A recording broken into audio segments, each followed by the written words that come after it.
La Chambre d'agriculture d'Alsace s'est engagée dès 2014 dans ce concours des prairies fleuries. Nous sommes en fin de compte la structure qui fédère l'ensemble des forces vives, 6 communautés des communes, 3 parcs, le parc des Vosges du Nord, le parc des Ballons des Vosges, mais également le parc Sud-Schwarzwald. Alors c'est un peu notre spécificité parce que nous sommes une région limitrophe, là notamment vis-à-vis de l'Allemagne, et nous avons mis en œuvre ce concours au niveau transfrontalier, donc avec nos collègues allemands.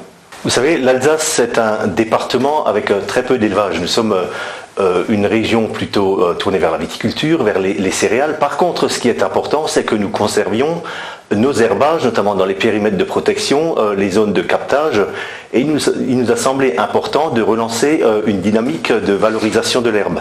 Et là, nous sommes véritablement dans une dynamique agronomique, dans une dynamique environnementale, et ça nous permet tout d'abord d'expliquer aux agriculteurs le bien fondé de la culture de l'herbe, deuxièmement de dynamiser nos mesures agri-environnementales, et troisièmement, ce qui est quand même important, nous sommes dans une zone dense en termes de population, donc nous avons beaucoup de filières courtes, des agriculteurs qui transforment, et par le biais des prairies fleuries, on s'est rendu compte que c'est véritablement un enjeu de taille pour les agriculteurs, notamment ceux qui gagnent en termes de commercialisation. Ils sont tous fiers d'afficher leur diplôme et ça dope un peu les ventes. Pour la Chambre d'agriculture, je crois qu'aujourd'hui on a des salariés qui sont reconnus pour l'organisation de ce concours, mais l'objectif n'est pas que d'organiser le concours, c'est de un peu fédérer tout ce qui se passe autour du concours, je le disais, la promotion des exploitations qui ont gagné, mais également ce lien fort avec les territoires, ce lien fort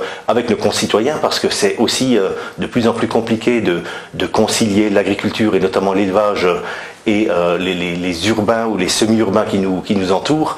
Donc je me rends compte que ce concours, c'est une véritable vitrine en termes de communication par rapport au grand public, sans oublier l'aspect économique que j'ai évoqué tout à l'heure. Donc la commercialisation d'un produit dont les animaux ont brouté sur une prairie fleurie, je crois que ça a plus de notoriété quand on vend le produit qu'un produit basique en tant que tel. Et ça, les agriculteurs l'ont véritablement compris.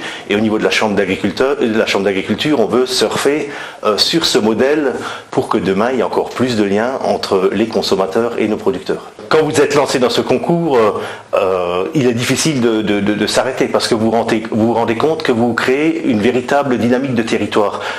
Je pense qu'on n'aurait jamais eu des liens aussi forts avec les communautés des communes et la Chambre d'agriculture si on n'avait pas créé ce type de concours.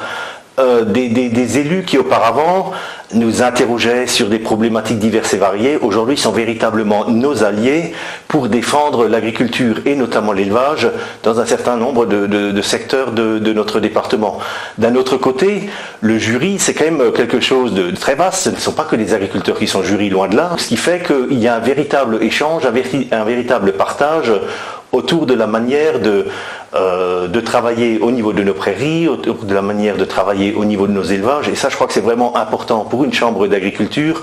Et même si on a l'impression parfois que c'est un peu chronophage en termes de temps, je crois que ça se valorise nettement par la suite en s'impliquant dans ce concours de prairies fleuries.